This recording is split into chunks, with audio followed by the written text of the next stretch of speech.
मान सम्मान के लफड़े में भी फंसना, इससे भी थोड़ा ऊपर उठो। कितने दामाद लोग इसलिए दुखी हैं कि पहले जैसा ससुराल में अब मानदान नहीं हो रहा। पहले जैसा अब कैसे होगा? पहले तुम जीजा थे, अब तुम कौन हो गए जानते हो? फूफा बन गए। अब फूफा तो बस केवल चाय पी लो, बिस्कुट नहीं आएगा। हाँ, जीजा थे तब तक साली भी बोलती थी जी जा जी। साली भी तो किसी की घरवाली हो गई, अब उसको जीजा जी बोलने का टाइम नहीं है। और साला भी किसी का दिल वाला हो गया है, उसकी भी आ गई पत्नी। अब इतना कौन स्वागत कर पाएगा? अब ठीक है, टूटी खाट पर बैठ लो, कम से कम लोग वहाँ से भगाते नहीं, यही बहुत बड़ा सम्मान है। अब फूफा जी मत जाओ ज़्यादा ससुराल, बुढ़ापे में भी ससुराल का बड़ा रस होता है। मैंने देखा 90 साल के लोग जब अपने ससुराल के गांव के पड़ोस निकलते हैं तो हाथ उठाकर, अंगुली उठाकर कहते ये मेरा ससुराल गांव है। अरे सब बर्बाद हो गए, अब भी ससुराल बोलते हो? छोड़ो बकवास। ससुराल ससुरारी प्यारी लगी जब ते, रिपुरूप कुटुंब भये तब ते। ससुराल जब से प्यारी लगने लग जाती है तो परिवार के सदस्य सब दुश्मन जैसे दिखने लग जाते हैं। कलयुग का वर्णन किया तुलसीदास ने मानस में, कहा ससुरारी प्यारी लगी जब से, रिपुरूप कुटुंब भये तब से। अब लानन देख नहीं जब लो, सुत मात पिता मानई तब लो। बेटे की शादी हो जाए तो माँ बाप को भी आशा नहीं रखनी चाहिए कि अब बेटा मुझसे ज्यादा प्रेम करेगा। क्यों? मन तो एक है, अब अपनी बीवी की तरफ मन मुड़ चुका है। अब आप संतोष करिए पिताजी, हो गया, तुम्हारा अध्याय पूरा है। भले ही अभी मरो न मरो, कभी मरो, लेकिन अब कुछ मिलने वाला नहीं है। अब ज्यादा आशा मत रखिए। कितने माँ बाप दुखी रहते हैं कि मेरा बेटा अब हमको उतना नहीं मानता जितना पहले मानता था। बिठा लो बिठा लो, बैठो बैठो, हमारे परम भक्त आए हुए। आइए आइए बिराजिए, शोभा शोभा, बैठो बैठो। देखो आनंद आ गया, ताली बजाते बस, और बजाओ, थोड़ा जल पी ले तब तक। हाँ, बजाते रहो जब तक जल न पी।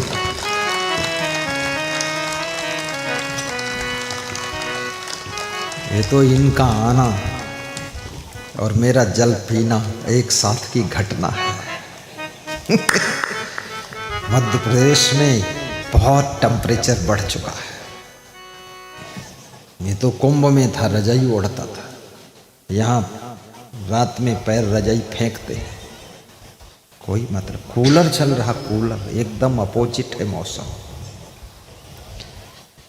अब लानन देख नहीं जब लो, सुत मात पिता मानई तब लो।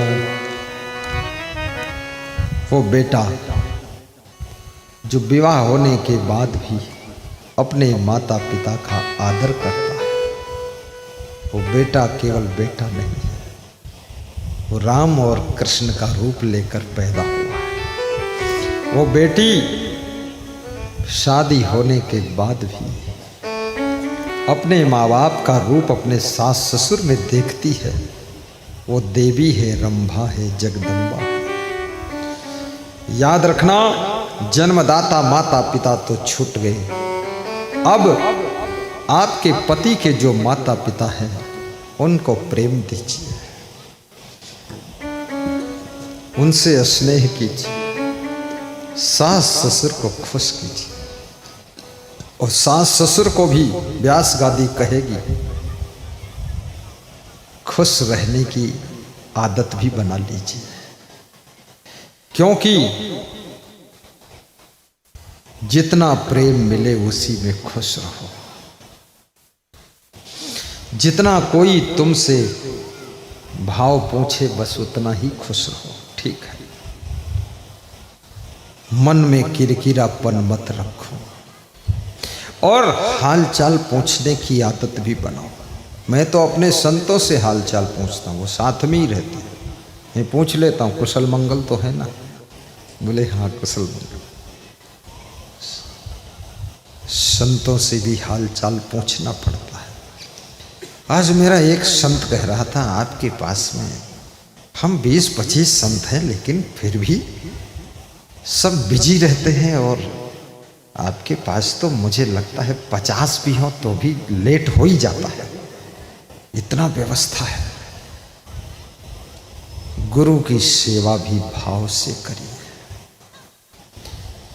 अपने पति की सेवा ऐसे करो जैसे सीता जी राम की सेवा करती थी।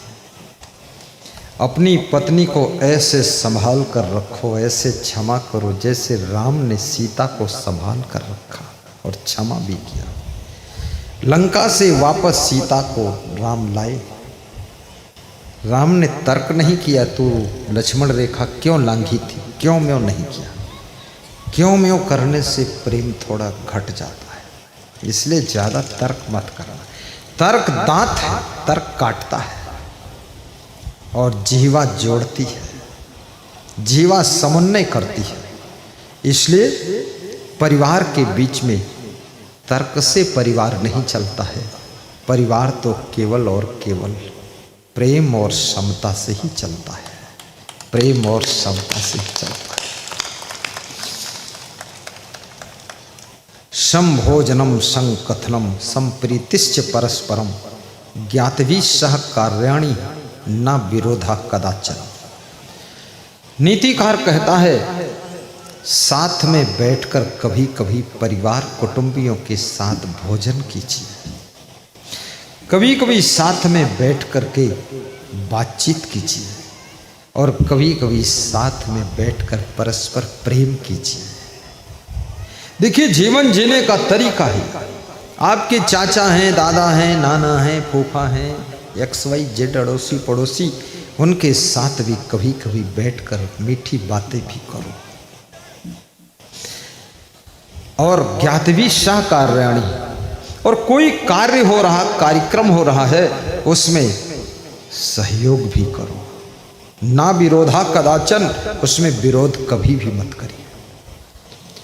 मेरे से बताया कल एक भक्त ने कि महेंद्र सिंह उर्फ बिन्नू भैया, बिन्नू नाम है, सुबोध सिंह उर्फ बिन्नू भैया, बिन्नू, ठीक।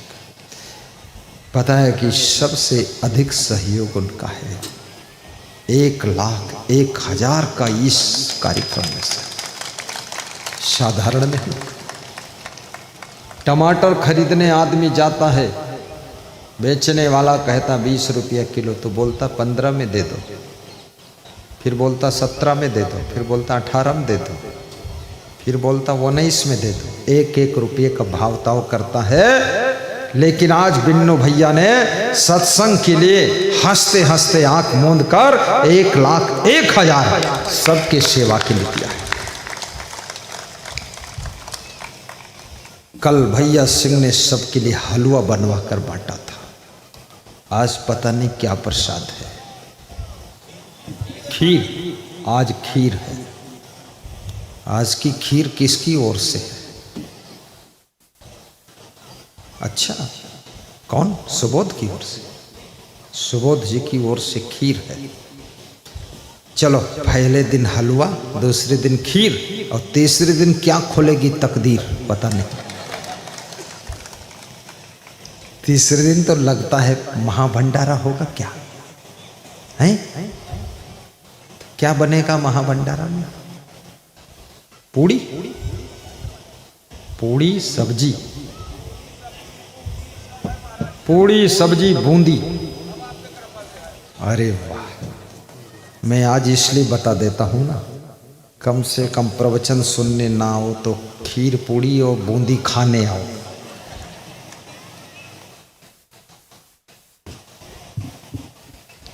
वाह! जो खीर बनेगी,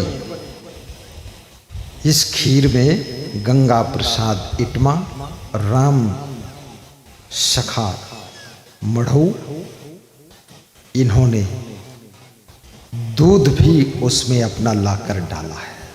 बहुत बढ़िया, जितना दूध उतनी अच्छी खीर बनेगी। और महाप्रसाद वितरण कैसे होगा गुरुदेव जरा बता देना, ऐसा लिखा है। कैसे लोग, इतने लोग एक साथ टूट पड़े अगर 2-3 जगह, तो पता चले कुंभ वाली भगदड़ यहाँ हो जाए। कुछ लोग तो खीर के भगौने में गिर जाएंगे।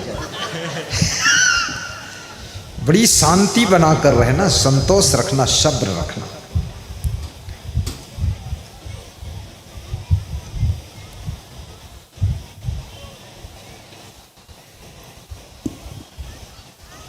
नवयुवक कमेटी से निवेदन है, खीर वितरण के समय और भोजनालय में अपनी अपनी सेवाएं विशेष रूप से प्रदान करें।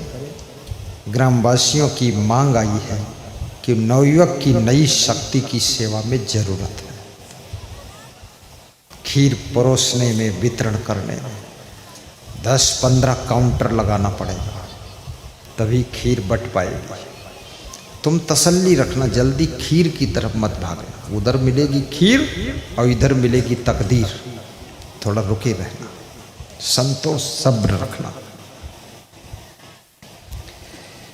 रामकुंडली धाम में कल विशाल भंडारा होना है, जिसमें लगभग 10,000 भक्तों का भोजन बनेगा।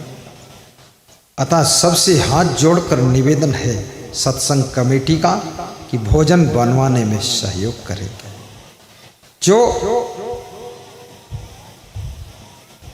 कल का भोजन की तैयारी आज से ही शुरू हो चुकी है। ज़्यादा से ज़्यादा शरीर से सेवा देने के लिए नर नारी वहाँ पहुँचेंगे, ताकि 10-20 हज़ार लोगों को भंडारा खिलाने में ज़्यादा कोई बाधा ना आए। ये निवेदन कमेटी कर रही। मेरे से ही भेजा है पर्चा कि आप बोल दो तो ठीक रहेगा। मैं किसको किसको बोलूँगा, तो मैं ही निवेदन कर देता हूँ। खीर का प्रसाद भी आ गया है, लाइए लाइए। मंत्र पढ़ देता हूँ, आओ आओ। यही है रोशन लाल। पर्ची आ गई, खीर जिसने दिया है बनवाना आज। किसने दिया? वो दूध दिया था 1 कुंटल। पर्ची उस आपके पास गंगा पकड़े। प्रसादे सर्व दुखा नाम हानिरस्योपजायते प्रसन्न चेतसो ही आसु बुद्धि पर्यतिष्ठते यस्य सर्वे समारंभा खीर पूर्णम भवेत्। प्रसाद बन गई। गंगाराम राम सखा 1-1 कुंटल दूध लाए हैं खीर के लिए, महाप्रसाद खीर के लिए। वाह वाह। अरे मैं तो बोल देता सब 5-5 किलो ले आते तो 100 कुंटल इकट्ठा हो जाए। चलो क्या करोगे, देख लेना, अब तो हो ही गया। बिन्नू दादा की तरफ से कल नुक्ती बूंदी का भंडारा है।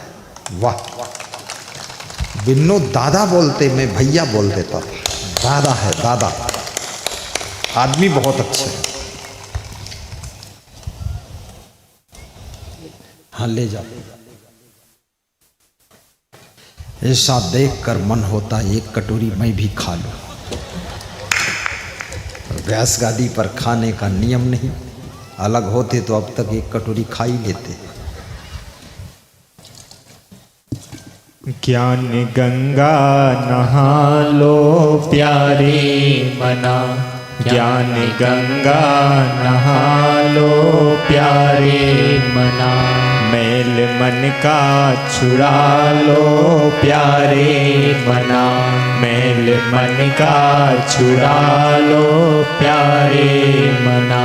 मोक्ष भूमि है नर्तन प्यारे मना, मोक्ष भूमि है नर्तन प्यारे मना।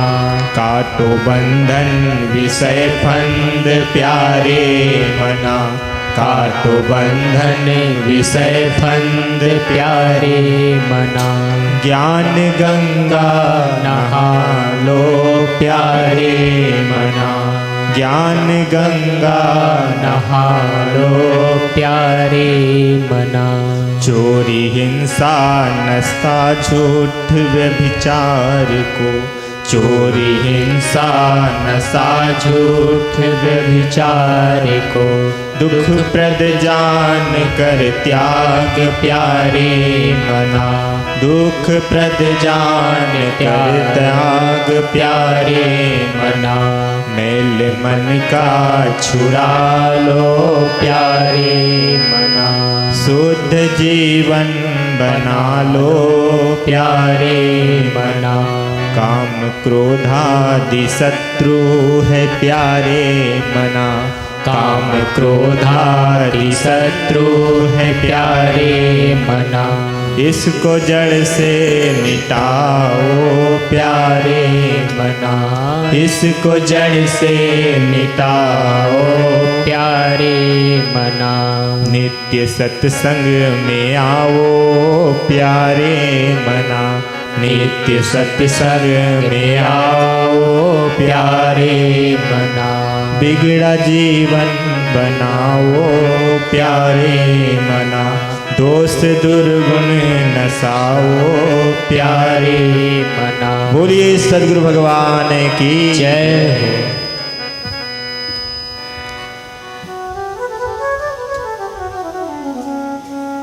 सुख और दुख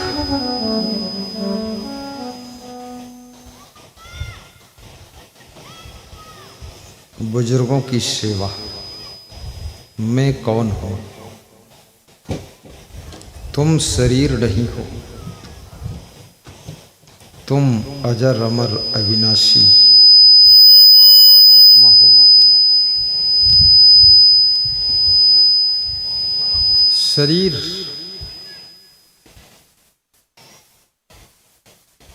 की मृत्यु तुम्हारी मृत्यु नहीं। ये आत्मा शरीर को ऐसे बदलता है जैसे मनुष्य पुराने वस्त्र बदलकर नए वस्त्र धारण करता है।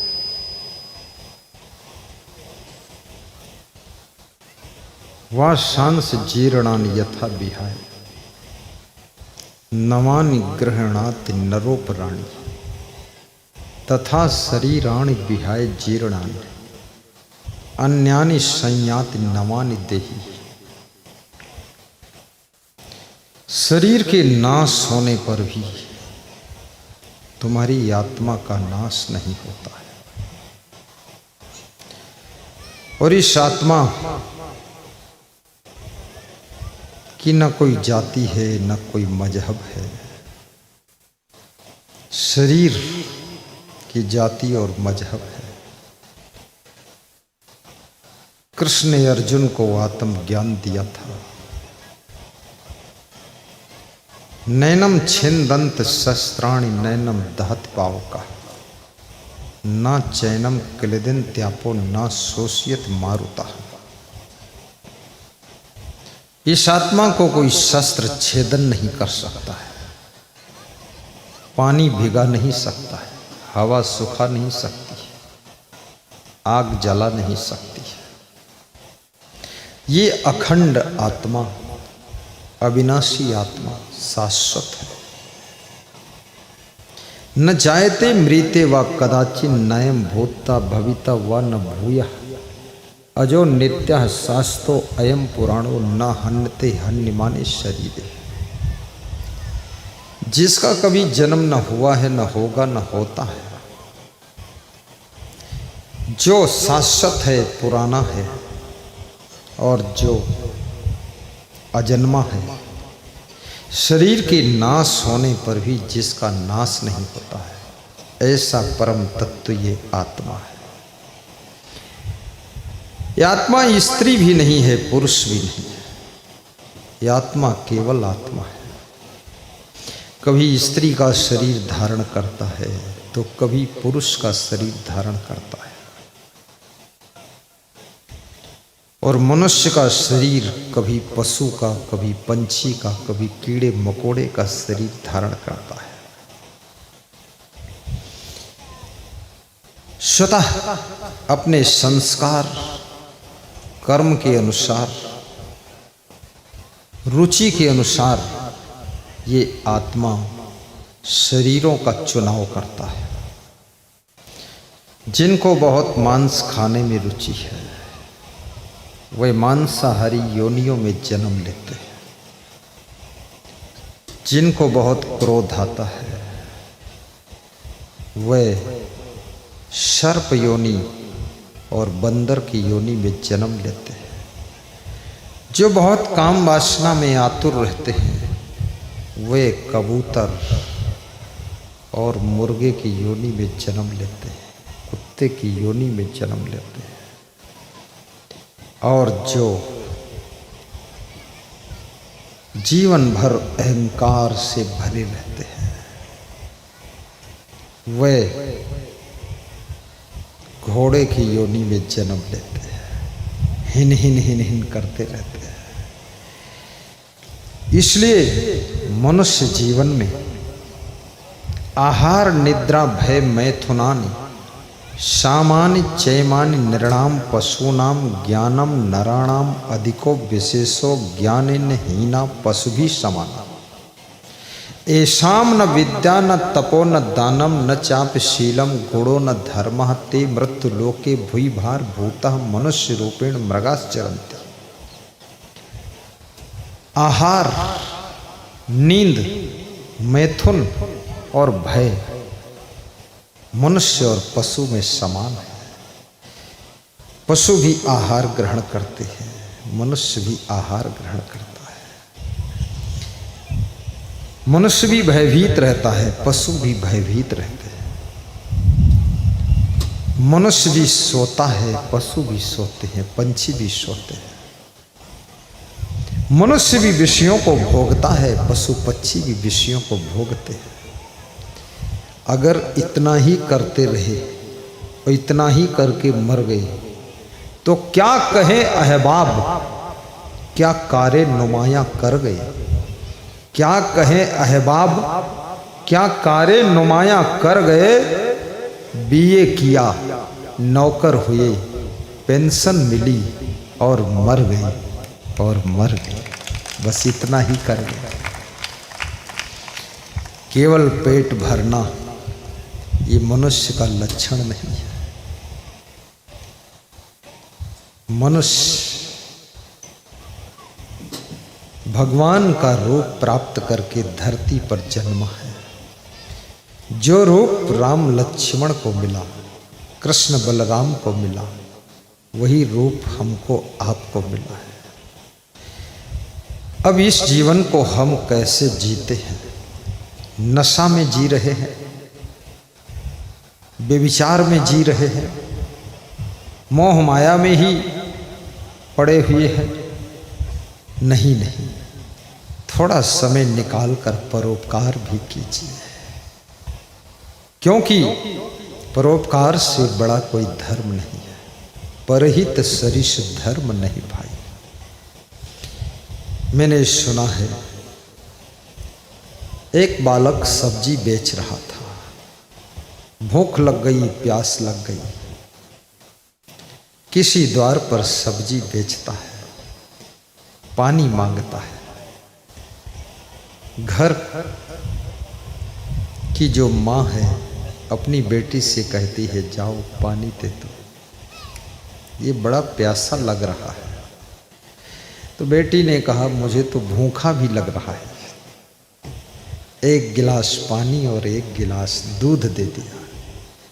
बैठकर वो सब्जी बेचने वाला बालक 12 साल की उम्र है, प्रेम से पानी पीता है, फिर उसके बाद दूध पीता है, फिर मुस्कराता हुआ चल देता है कि दुनिया में आज भी लोग परोपकारी है। मांगा पानी, दूध भी मिल गया, बड़ा खुश हो गया। समय बीतता चला गया, वर्ष बीत गए, दिन बदल गए, भाग्य बदल गया। वही लड़की 15 साल के बाद उसका एक्सीडेंट होता है और एक हॉस्पिटल में भर्ती हो जाती है, इलाज होता है, लड़की अच्छी हो जाती है। हॉस्पिटल का बिल बनकर आता है 4 लाख रुपये। बिल को देख करके उस लड़की के माँ बाप बिलबिला जाते हैं, परेशान हो गए। 4 लाख।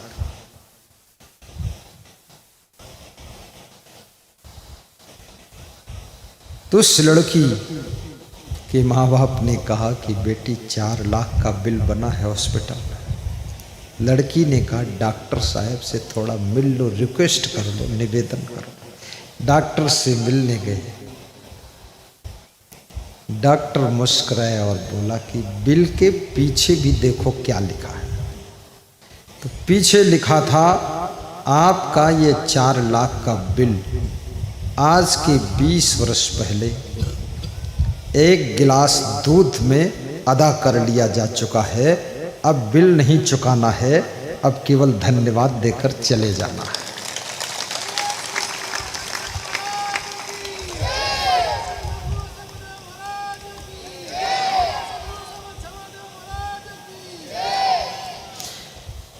माँ बाप ने पूछा 1 गिलास दूध में बिल पूरा हो गया? ये कब दूध, क्या दूध, कौन दूध, कैसा दूध? जब मैं 12 साल का था, सब्जी बेच रहा था, प्यास लगी थी, भूख लगी थी, पानी मांगा था। हे माँ, तूने ही अपनी बेटी से, इसी बेटी से कहा था पानी दे दो सब्जी बेचने वाले। बेटी ने कहा ये तो भूखा भी लग रहा है। तो 1 गिलास पानी और 1 गिलास दूध दिया था, प्रेम से, सम्मान से पिलाया था।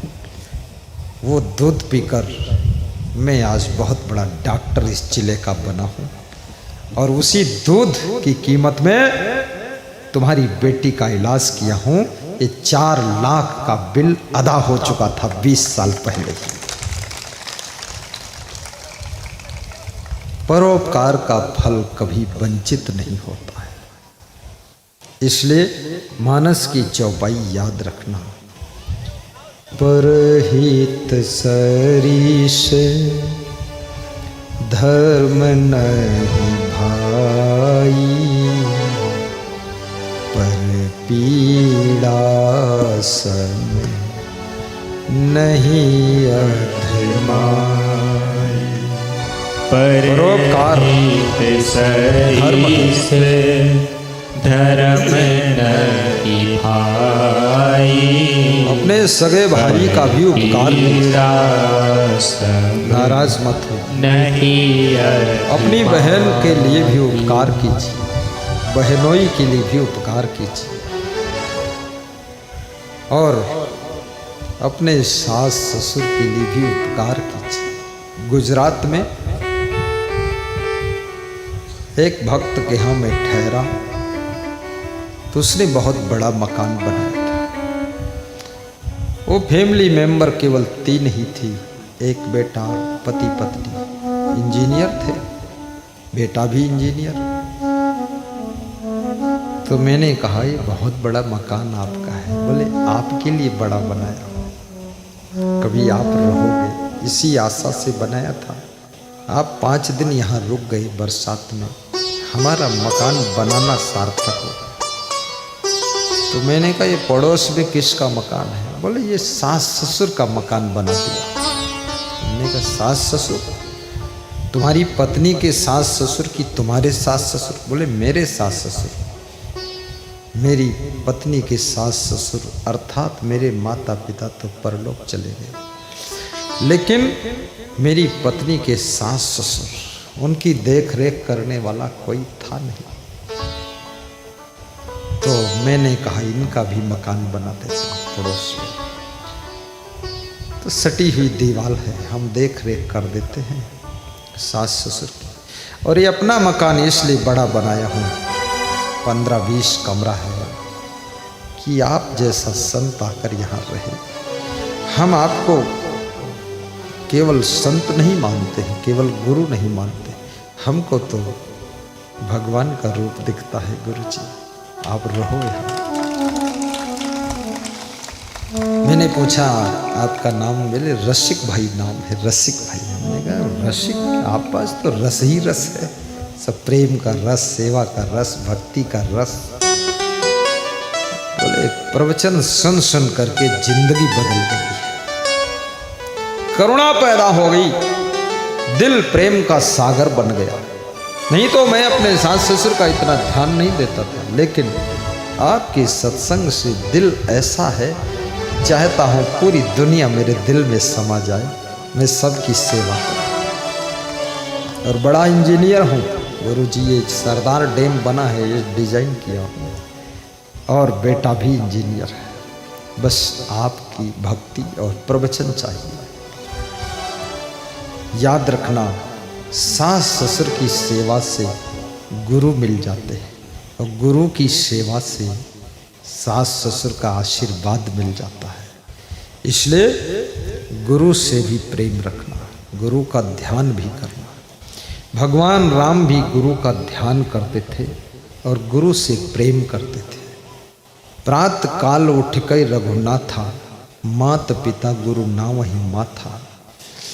अपने माता पिता के पैर छूने में कितने लोगों को बड़ा संकोच होता है, आदत नहीं है, कभी छुआ ही नहीं, कभी माँ ने सिखाया नहीं कि पिता के पैर छू, कभी पिता ने नहीं सिखाया कि माँ के पैर छू। सिखाना पड़ता है, बचपन से सिखाओ, सिर टेकना सिखाओ। और भक्ति की शुरुआत माँ से होती है, और भक्ति का पौधा पिता की सेवा से बड़ा होता है, दादा दादा की सेवा से पल्लवित होता है।